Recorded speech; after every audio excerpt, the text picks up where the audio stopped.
What is up, friends, YouTube and motorcycle enthusiasts? Tough Like RORR qualifier, Keystone Challenge. We are off, shredding. Did not get the whole shot, as we can tell, but it's okay because it's good to be in Pennsylvania. It's good to be fighting for the Tough Like RORR main event in this qualifier.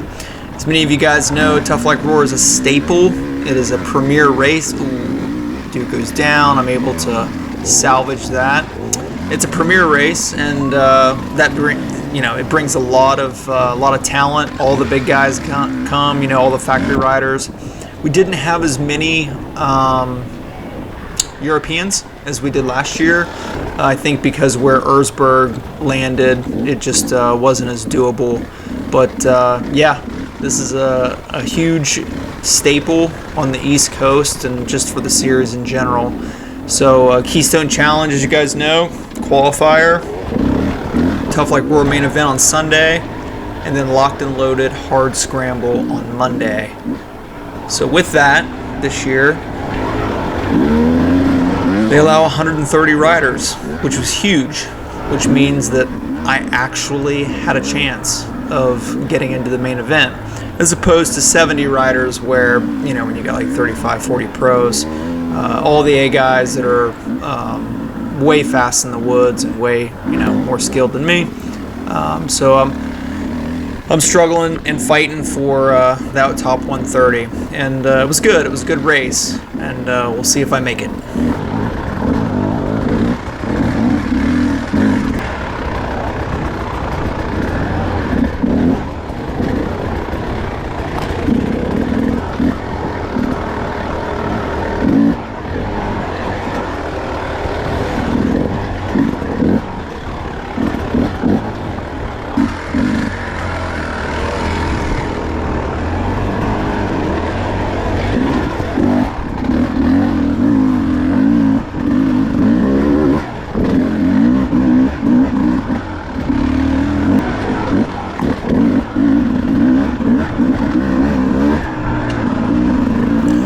So as you guys can tell, I've really been working on my speed. Did a lot of one-on-one with Stewart Baylor, and no, that's not the case. My speed is, I think I'm slower. I think that's what happened. I think I may have gotten slower from last year, and clearly I've gotten better in the rocks and some of the technical stuff. But yeah, I really need to work on my speed. If you guys, as you know, the Tough Like RORR qualifier has been known to be a little more of a sprint. It does ramp up there, but there is a lot of faster type terrain. I'm not saying there's not rocks, as you can tell. It's rough track, but it does get more progressively harder. But the overall vibe of the qualifier and the LCQ, for that matter, spoiler, I did the LCQ. It's still a faster pace race. So one of those things that I just got to do. I really need to do some NEPG or some hair scrambles and stuff, and just work on my speed overall. So it is what it is. There were no Stewart Baylor clinics. I know you guys were. You knew though. You're looking at the screen and you're thinking, "Yep, yeah, nah, bro. You're the same speed."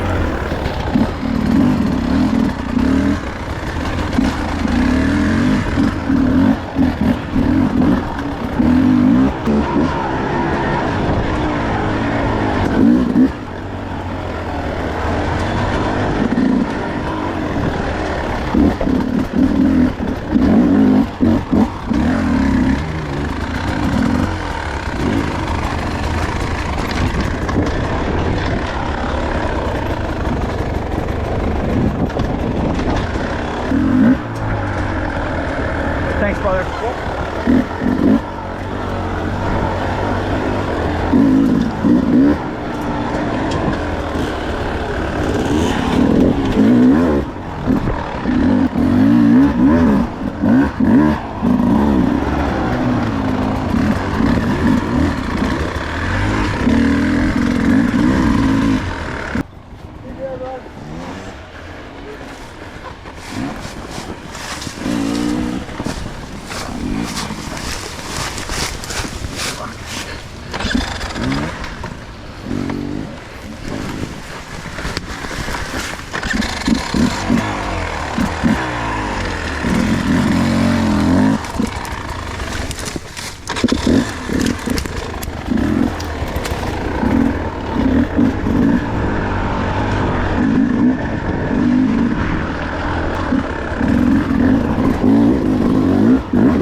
got my first drop there in the qualifier, and of course it's on a good side hill. Could have been worse. I'm not complaining. As you guys have seen some of my other footage, people just get sucked into black holes, and that's just it. They're just down in a hole, losing their souls truly. But this was not a bad place, really. Like, as you can see, the guys are right there. I slipped down over the hill. It was easy to just come back into the track without, no weirdness. Not without hitting a little tree, but it was slick, I will say. The grip wasn't terrible. It wasn't, I think it rained a little bit, if I remember correctly. It's been a few weeks. And yeah. Yeah.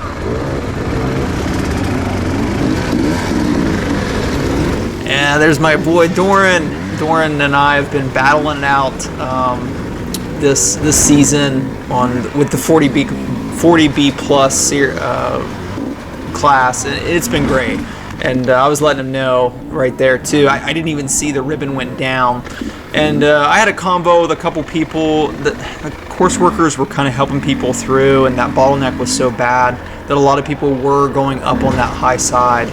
But I just didn't feel comfortable with it, trying to, if something would happen, I didn't want any question to come up, so I tried to stick to the right there, and it maybe have taken a little longer. Hard to tell. It was so jammed up there, so not really a huge time saver either way. But yeah, it was the bottlenecks were not terrible. But I will say, being 40B plus, I have noticed that versus racing Open B. With Open B, I was typically around top 10, not always, but around top 10. And so with that, obviously, with 40B plus, pretty much every promoter is going to launch, the aged classes behind the open class, which makes sense, of course. So you got to kind of get through the rest of the B class, which frankly has gotten pretty big. I tell you, a lot of guys that started a few years ago have moved into the B class and then up and away, right? Because everybody's getting better, everybody's training more and getting more just getting more technical. There's so much talent out there. There's so many really good riders.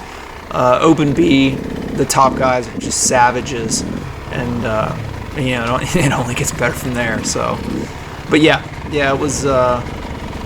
It's been one of the things where I have to just adapt. It's like everything else. Bottlenecks, getting around people, thinking outside the box. It's what makes hard enduro great. If it was easy, everybody would do it, right?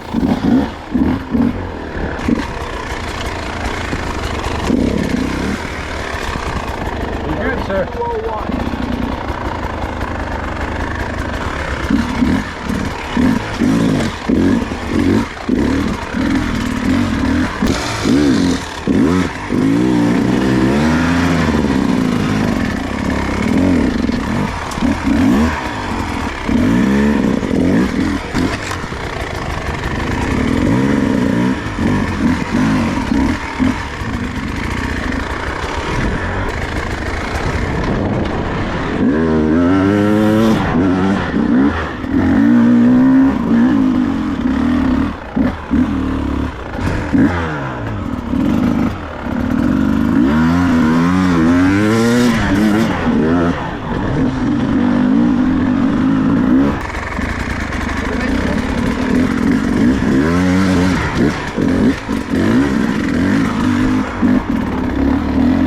I felt pretty good about that one. The dude there was kind of guiding me which way. Right was the easier way apparently, and left was the option. So I felt pretty good cleaning that one. Nice little zap there. I will say, as many of these videos, I cut out a lot of crap here, guys. It's funny. I was talking to my buddy, who's an A rider. He's been top 5 A class most of the season, and he was like, I'm watching your footage. He's like, man, I don't know if you're cutting out. Oh, check this out. Hold on, Sick, right? Yeah, I felt pretty good about that one too.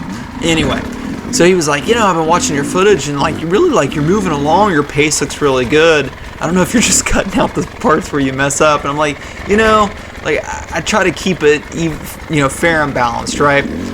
This is where I have to say my fitness comes in, and I'm not making a ton of mistakes, but I am resting. So, I'm trying to keep the videos short. I'm trying to keep them somewhat entertaining and engaging. And so, I don't want to just keep the footage of me like hunkered over my bike, like catching my breath or, drinking more water, or taking one of the 250 different gels that I consume in these races. So, see, look at that. I'm resting. See, I kept that, yep, and then we're moving again, right? But, yeah, I'm trying to keep it, not too long. So I am still staying pretty consistent, but at the same time, my fitness, it's always one of the things I got to keep working on. But moving through 4:09 here, decent pace, not too bad. This is kind of like the cap of the qualifier, of the qualifying loop there.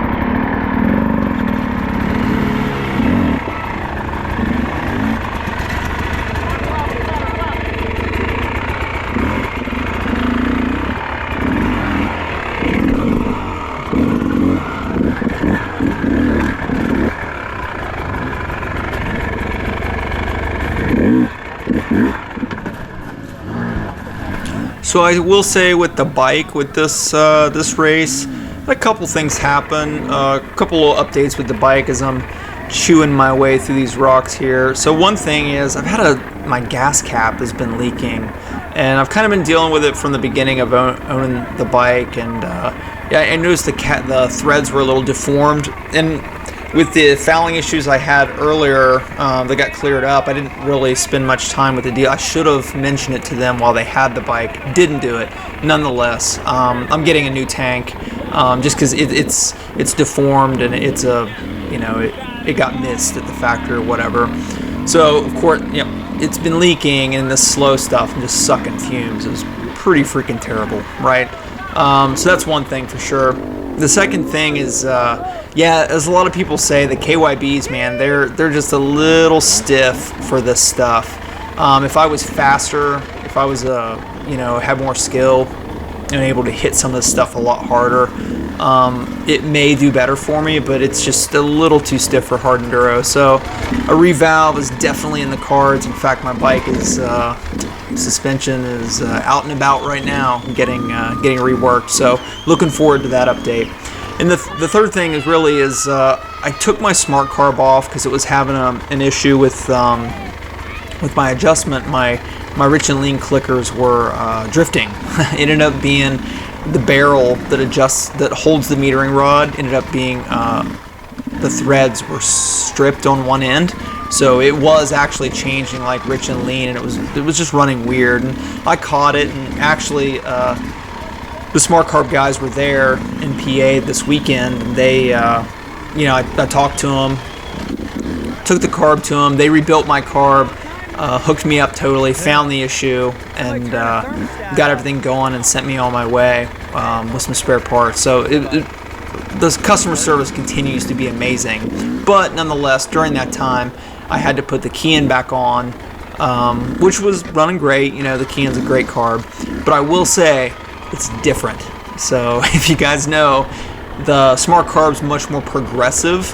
Linear, where the Keystone is much more progressive. So it's a little harder if I'm not used to being smooth to have that smoothness. So, but the bike overall was great. It's just me as I'm wrapping up here, and my speed and overall performance wasn't terrible. I finished 155 in in the qualifier, and I ended up going to the LCQ, which I did not make the top 10. I was a little farther back, and I don't, the LCQ footage it's almost identical to what you guys saw. But okay, I'll show you the LCQ, just a little bit of LCQ footage, ripping out of the hole, and this is basically what my LCQ footage felt like, right? Just falling down. I'm stuck. Everybody's passing me, and that's kind of how it continued to go. I'm kidding, of course, but I had to put this in there because getting stuck in the beginning. So, nonetheless, I didn't make the main event, which is okay. I got a chance to rest, and I also got to put my smart car back on during that rest day, and then transition over to Sugarloaf for the locked and loaded hard scramble to get ready for that race. So it wasn't terrible. I was disappointed not to make the main event, but I will absolutely say that I will make the Tough Like RORR main event. It's going to happen. Look out. I'm coming. I'm going to make it. Maybe if they bump maybe the next year they take 200 riders, right? Like, I don't know. But in any case, I was looking forward to Locked and Loaded, and I hope you guys are looking forward to the next video coming up. Locked and Loaded hard scramble, where I definitely did a lot better. So I'm working on that video, and hope you guys enjoyed. Hope you guys get out there, get on two wheels, and race a dirt bike. This is Accelerate once again. Signing off.